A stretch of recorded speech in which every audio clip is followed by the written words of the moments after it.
Welcome to the Michigan Golfer Show. Join us each week as we explore the people, the places, and the events that shape our great game.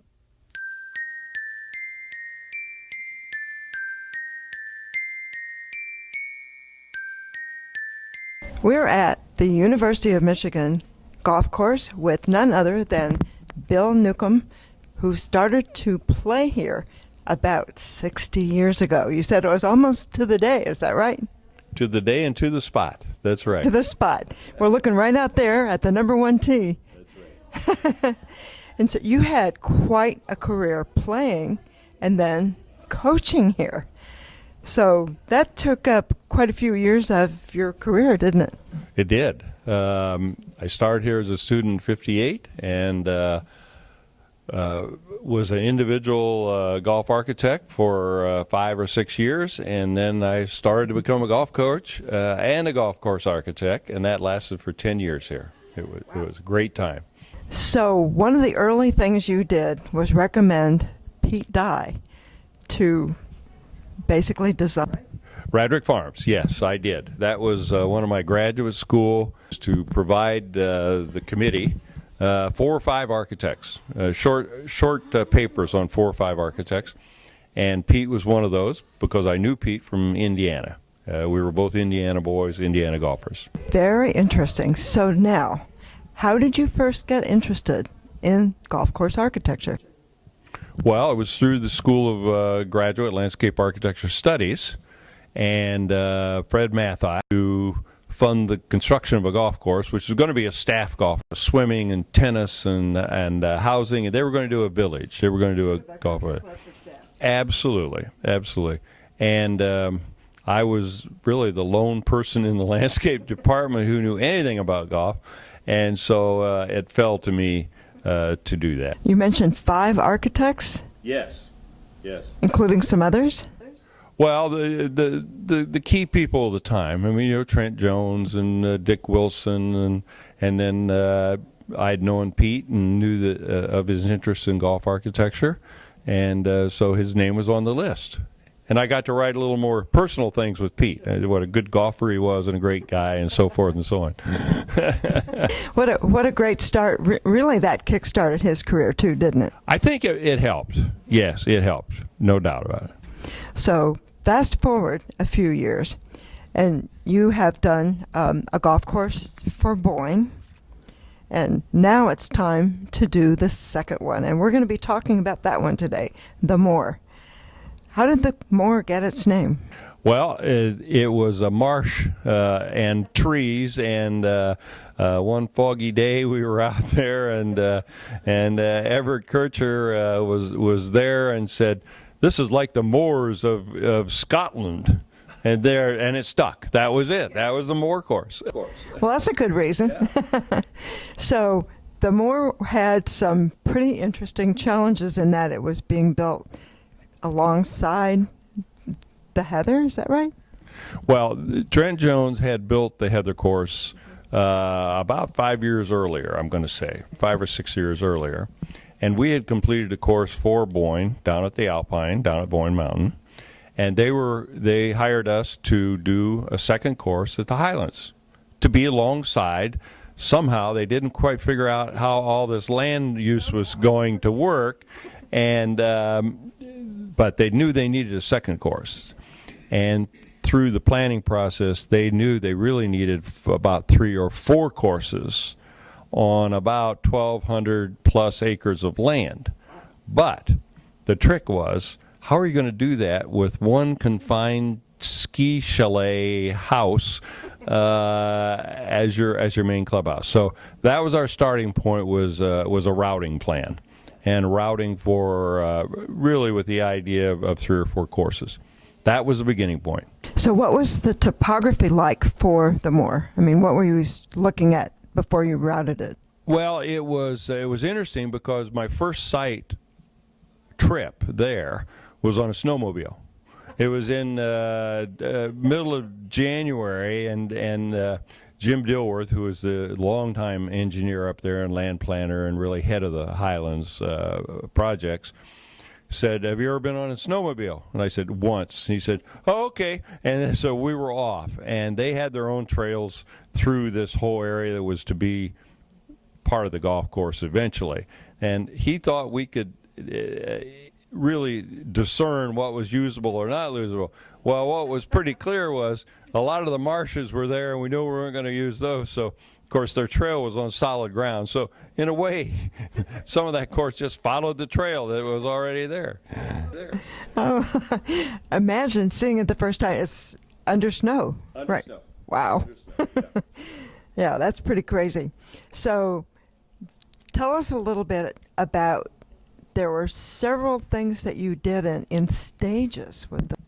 Yes, it was that whole development was a stage development, and so the Moor was a second course, second part of the second stage, but we anticipated where the new clubhouse center would be, which was far away from the original clubhouse, the Heather course, which was really part of the ski resort. I mean, that was just one edge of the ski resort buildings. So we had to anticipate this new clubhouse location, which we located. And then the tricky part became, how do we get golfers from the first tee to the 9th green, returning back to the clubhouse, from the 10th tee to the 18th hole, back to the clubhouse 2 times. There just wasn't enough land to do that. So what happened was we began to think outside the box and say, you know what, maybe we could merge these 2 courses and use the existing 1 out, 18 back, 1 out, 18 back. But to do that, we had to meld the courses also. Okay, let's take that word and expand it. Okay. Well, by melding the courses, what it meant was we wanted everyone to start both courses right there at the ski chalet, at the old clubhouse. That's right. And so we would use the first hole that was always been there, and we used the 9th hole.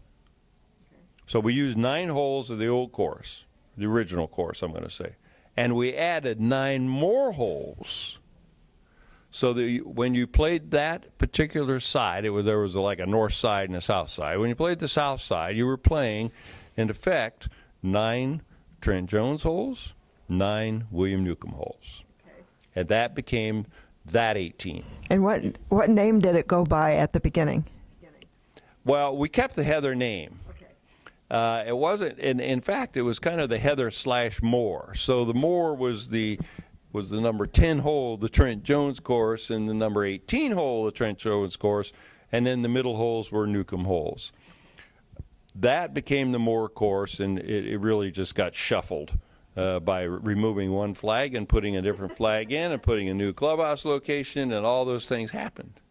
You make it sound so easy, but it also was complicated. In the end, it was easy, but it wasn't easy to begin with, because you had to convince yourself and the owners and everybody else that this was a course that eventually is going to be standing on its own. And, of course, that's what happened. As we now know the Moor course, it's freestanding, it's all William Newcomb golf holes, and we know the Heather course is freestanding, and it's all Trent Jones holes. So this is all very well and good, but the owner you're explaining this to is Everett Kircher. Right. So how did that go? Well, Everett was always inquisitive and ready to listen to any kind of thought process that would go through the planning, because he was big on planning. I mean, when you own as many acres as they do, and very tough to not plan. If you don't plan, it's not gonna pay off for you. So he was in the planning process, and he understood that he had to look down the road instead of looking for the first opening of the golf course of 36 holes. He had to look beyond that. Okay. And he was more than able to do that, and I was happy to accommodate it. Yeah. Okay. Yeah. Okay. Yeah. So it didn't bother him at all that this particular strategy required maybe more planning than a typical course. Oh, no, he relished in that. He relished in that. Yeah. Oh, that's fun. Yeah. Okay. So let's talk a little bit about some of the holes. Okay. You mentioned number 3. Par 5. Good hole. Long hole. And part of that hole came from part of my experience with Pete Dye, who eventually hired me. He hired himself to do the Radrick Farms course, but in doing that, he also hired me as in my last year of graduate school, and then I worked for him for several years after. But so a lot of his thinking was on this particular hole because it wasn't a marsh hole. It was a little different. We didn't rely on water and marshes to carry and so forth. It was a tree-lined hole, but it went up the hill. I mean, it would just start low, go high. And so it's a long par 5. Every time you hit the shot, it doesn't go as far as you think. And so I walled off the whole front part of the green with a bunker. So in the end, you had to carry that final shot. And it's a challenging hole. I would say as a golfer, it's a challenge. Well, that's the idea. It's supposed to be, right? Always. Okay. That's right. And the other hole, it has a name. It's the 18th. It's called the Z hole. The other hole. Why? Why is it called the Z hole? Well, it's called the Z hole because it really literally Z's. On paper, it's a Z. But in fact, it was a hole that was evolved with Everett Kircher and I standing on sand, basically sand, teeing up golf balls. And because of my golf background, I had some credibility as to, okay, Everett, here's how far a tee shot should go. And then Everett would say, well, we don't want that in the fairway, we want that in the edge of the water. And then we'd move it back a little bit. And so the way you got the Z was you couldn't just attack the hole straight. You had to Z to the right, then you had to Z back to the left because there was another pond in front of the green, and then you Z'd in. And each one at that time, which is a little antiquated in distance now, believe me, but at that time it was a full drive, in my mind, in my skills, to not reach the edge of the fairway through the shortcut. So that meant you had to go around. In today's world, they probably hit a 2-iron right to that spot and carry on. But not nearly as much fun. So the hole became the Z hole, and Everett had great input and was very interested on how far can you hit that driver. And then he wanted you to be in the water. He didn't want you to be in the fairway. Unlike the architect who said, well, if I hit it that well, I want to be in the fairway. No. Anyway, it was a fun thing. So I understand that more than half of the holes have water figuring into them. They do, and it is tight also. The fairways were not overly cleared. They were in part because of marshes. I mean, we designed holes right alongside marshes. I would think, and I think the publicity of the Moor course in today's world and today's play, they would say that's the most challenging course at Boyne. To not lose balls, to score reasonably well, just very difficult. So the marsh grabs some. The marsh is integral part. For instance, the 10th hole, and I thought, well, we ought to start at the backside dramatically. And so the 10th hole, again, is a pure carry into the second shot. It's like a 400-yard hole, so from the back tee. So you got to hit a good drive and say a good 7-iron. Today they'd hit drive and a wedge. I mean, a really good player would be. But he still has to carry all the marsh. So Everett loved that idea, the challenge of the game. That's what he loved. Okay, well, it sounds like it was really fun to work with him. Oh, yeah. At times. At times, it was wonderful to work with him, except when he wanted to be too much of an architect, of course. Oh, of course. So one of the things that's really interesting about hearing you discuss these holes is you bring in your playing background. Yes. How much has that affected your designs? Well, I think it's affected it a lot. And at the time that I was, at that time when I began my career, really, I was a national player. I had played in the National Amateur, was a quarterfinalist and so forth. I had won the Indiana Open. I'd won the Michigan Amateur. So that came very much into my thinking and the design of the golf holes. Played in the Masters. I played in the Masters also, yes. Didn't make the cut though. I just wanted. played. But I played. That's right. So all of that influenced me, and because of that wide exposure to tournament golf, I'd played many courses, really good courses, and you pick up a lot of good thinking and thoughts and visuals, and so it did help me. There's no question about it. So one of the challenges for you must be, okay, I'm building a course that people of my level will love to play. What about the rest of us? How do you think about us? That segues right to the 4T golf course, believe me. This was about the time when the 4th and the 5th tee were those were issues. When you designed a golf course, you had to provide for different levels of golfer. And I still admit, though, I was most interested in the back tees, the blue tees, and but as a designer, it was nice to, at that stage, begin to account for the 2nd tee, the 3rd tee. So you had little different positions and different elevations and so forth. I can always tell when the forward tee, some would call it the red tee, is an afterthought. And many times you're exactly right. Sadly, as my wife would say, sadly. So you mentioned that the Moor is the toughest course at Boyne. I think it's the most difficult to score on, probably. But it also sounds, in my mind, it's the prettiest. It's very pretty. It's very pretty. And if there's not a marsh that you're playing beside, you're playing through a corridor of trees all around you. And, I think probably the fairways were a little narrow. By today's standard, by today's resort standards, let me clarify that. In today's resort world, you want people to enjoy themselves.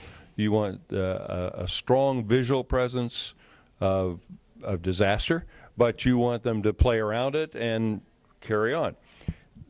And at the time the Moor course was built, we weren't so concerned with the pleasure of the golfer as we were on how difficult was that course. Was it a real challenge? Were you going to lose a dozen balls? You want the buzz. You want the buzz. You want the buzz. And so, I think we with all the carries, we talked about the carry of the par 5. We talked to 10th hole, you got to carry in over the marsh. That's challenging. And we were up to it. We had narrow fairways and carries. So how has the Moor stood the test of time, given the fact that you just mentioned that some of the ways people approach golf are a little bit different now? Well, yeah, technology has, and technology is, I think, destroying some golf courses, unfortunately. We just hit it too far. The ball doesn't spin, so it just keeps going. The graphite shafts will allow you to hit it further. Has the Moor stood the test of time for some of that? Yes, because of the carries and the straightness required. Had we cleared more, both east, wider fairways than that, I don't think it would stand the test of time so well, because it's not the longest course in the world by today's standards. It's pretty, it's playable, and I think in a way it's become more attractive for a golfer today than it was then, because it was a challenge and impossible to play at some point. Today, with the technology, it's a beautiful course and playable. Well, it sounds like a number of us are going to head right up there and play the Moor. Thank you, Bill. Thank you.